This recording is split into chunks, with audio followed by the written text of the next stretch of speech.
Hakabayday bagajingmi kahuri hura haka Star Cement halom shnong haka district East Jaijai Hills. Ubak Prestone tensong ulong bagane kejingja menta kala jaijai bat kibor peniak distrik gidan hagane kejaka ban telakam ya ke jinglong jingman.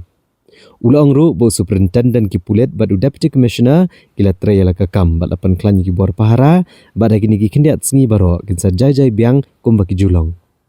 Laban kedawang ni, bakum ba arp nyutli ki trok jong Star Cement kila syak thang haupat bor hadian maglemi ke huri hura. Haba ka wega trok jong Star Cement kala lit tenra iwi unongnya jong ka pick up.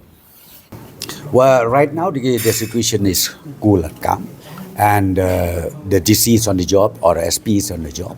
We have already strengthened the security forces over there, and as I said to you, I'm happy today. No untoward incidents happened, and I'm very sure maybe within a few days from now, everything will be cool and calm in totality.